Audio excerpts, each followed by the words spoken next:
Here's a word about posture. We are looking at a square here, like we're looking at the two shoulder joints and the hip joints and then how the legs are aligned. So basically it's a square.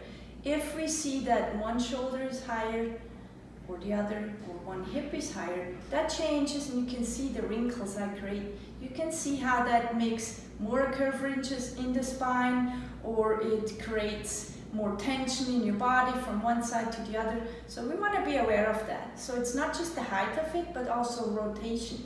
Any rotation we have in the body, like for example, the hip is rotated or the shoulder is moved forward because we always have the shoulder down, or the head is turned, collarbone broken, or one foot is further out. That changes everything in the heights of all that. So what we're looking for is to balance that out, create a balance in your body by bringing both feet under the hip joint, which is, if you have your pubic bone and outside, right in the middle, that's where your hip joint is. Both feet there, and now we can compare, am I rotated or not? Am I rotated here or not in your torso? If you even that out, you might already have a chance to change your pain pattern just by being aware of these little rotations, or lifting or not lifting, or holding and or more relaxing.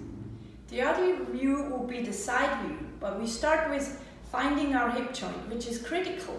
It's where the pockets are of your pants. It's in the middle of the legs, like we said before, and if you lift the leg, it's right here in the crease. It's not up here, that's where the pelvis is.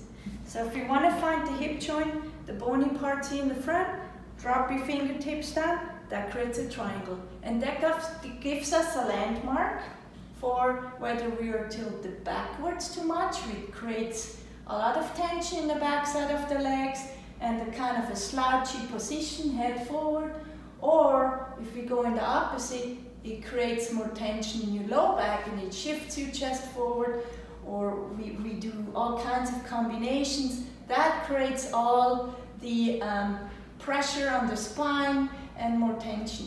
In an ideal world, we're looking for a plumb line position, which is ear on top of the shoulder, shoulder on top of the hip, hip on top of the ankle joints.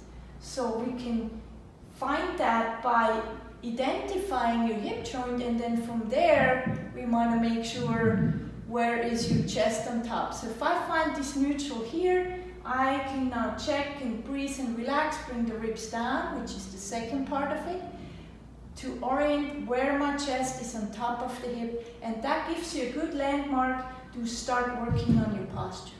Now, how can I correct that?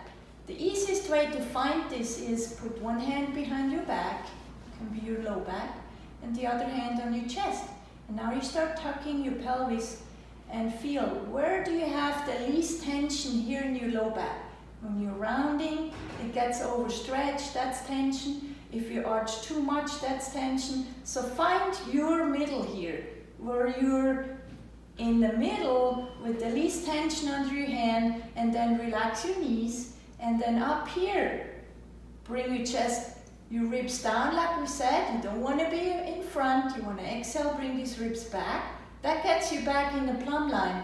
And then you can just open your chest and look straight ahead. So again, this is a way how you can find your plumb line. Find your pelvic position, your neutral position first here. Find your neutral with your chest and your torso, your ribs. And then open your chest, stay straight out, relax your knees. And connect with the body. Connect with the ground. If you're sitting and it's hard for you to stand, you can find your posture through rolling your pelvis and sitting. Again, find your hip joint here. Not up here, but down here. Roll behind your pelvis and go back and forth until you feel like your low back is softer, and that's where your neutral is. Make sure you sit in the front of the chair. Feet are grounded in front of you so you can absorb the forces into your legs and not just your low back. So you find that neutral position in sitting, and then up here, you open your chest, you bring your ribs on top of the hip joint. So you're not too much forward, you're not slouching back and curving too much. So your spine is neutral. It's a neutral S shape where you have the least compression on your spine, and you can sit comfortably and load into the ground.